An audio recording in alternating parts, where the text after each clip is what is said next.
Seriously? Probably yes, sometimes. Really? Yeah. See, I think, I don't want to be rude. I really don't want to be rude, although I will be. I think this is the change. I think this is what has happened. It's because this is the stuff that I hate. The word fanatic is a negative word, right? The word fanatic, fan, comes from fanatic.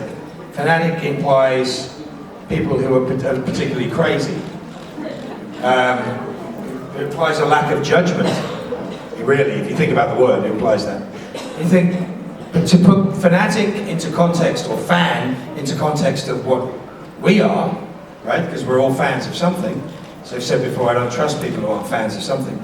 It's a terrible word, but it's the most common word for what it is. So you go, okay, so what are fans? And fans used to be people that other people look down upon.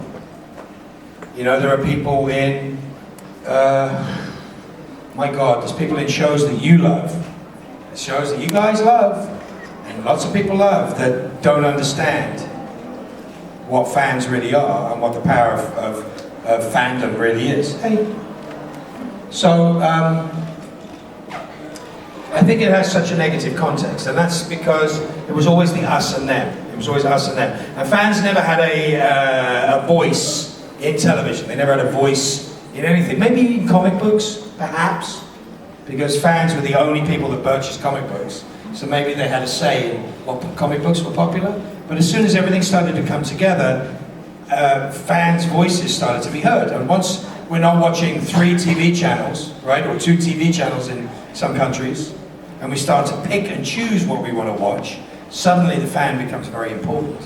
Suddenly you can take a show that went off the air and bring it back on. Sometimes, you know, suddenly you can have a show that only has 3 million viewers have obviously tens of millions of viewers worldwide. It's a massive change in the way that the system works. So in the old days, they used to be a little bit afraid of fans. And it was always derision was always the way they looked down upon fans. There was something weak about dressing up or liking something or caring about something, which I've always found to be revolting as a judgment. I think it's ridiculous. And it's come to mean so much more. And I think now fans are blending. It didn't used to be, it used to be that if you were treated as weird as a fan, so you would dress weird as a fan. So you would, okay, I'm going to be stereotyped, so I'll be the stereotype, right? I mean, Osric is a great example of that, because he will cosplay, but he'll cosplay to the nth degree, you know, because that's his armor. That's his battle armor. It's also that he uses to communicate, that he uses to embrace other people. I think it's an incredibly brave thing to do. But look, we're living in a world which has issues, big issues with mental health, big issues with sexuality, big issues with fitting in, being part of, coming together. And what do I see in fandom, which I don't see anywhere else, is I see people coming together. Nobody cares what religion you are in this room. Nobody cares what country you're from in this room. Nobody cares what color you are, what your sexual preference is.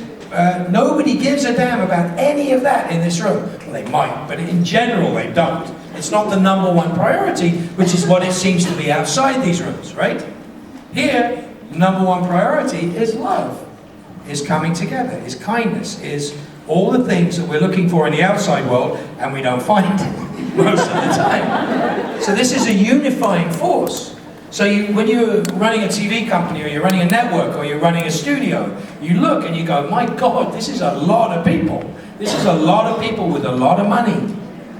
A lot of people with a lot of money doing stuff that we have no control over. So they want a piece. No, it's not a bad thing. But that means that fans now have power, right? And remember, with great power, exactly. So, you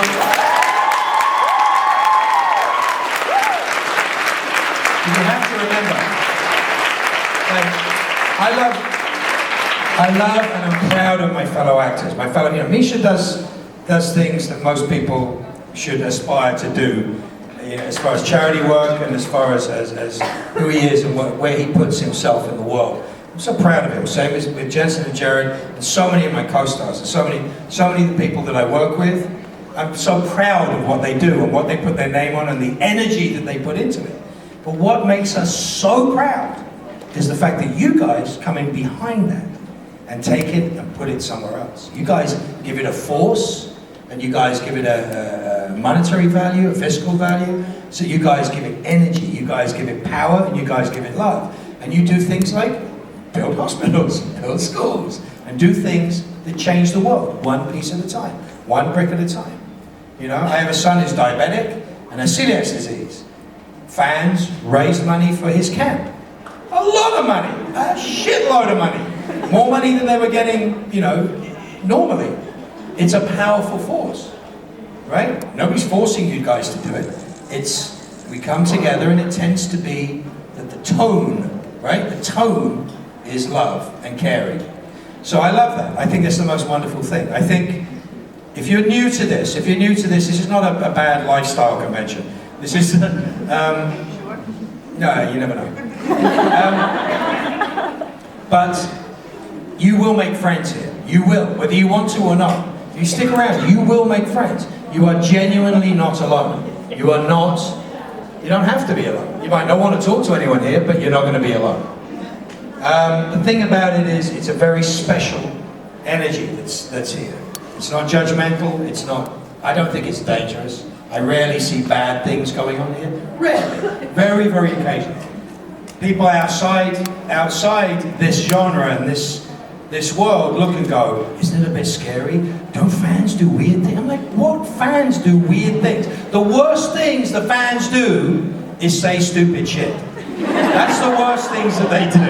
And that's it. If you can't cope with that, that's a big problem. But seriously, genuinely, and it's all usually out of love or fear, is that they'll wait, 2 years to say the thing that they want to say to you, and they say it wrong, and it doesn't come out right, and it sort of becomes strange and uncomfortable and whatever. But it doesn't matter. That's not what's important. I think it's incredibly brave for you guys to be at a convention where English is not your first language, most of you. I think it's fantastic that you guys will indulge me in speaking my language, thank you very much, and I get to make fun of you in my language, which is so much easier for me. But I'm proud, I'm so proud of the fact that you guys wear your hearts on your sleeves. It's what you do. It's a fantastic thing. I think Supernatural is a little different than some conventions in some places for that very same reason, that it's a very genuine, I think it's a very genuine cast, very genuine crew, and a very genuine fandom, very genuine family. Big family, with a lot of power. I'm very proud of it. I love what you guys do. I love being part of this. I enjoy most of what you guys do.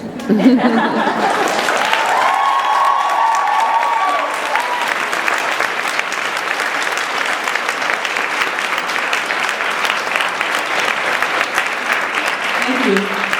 Great question.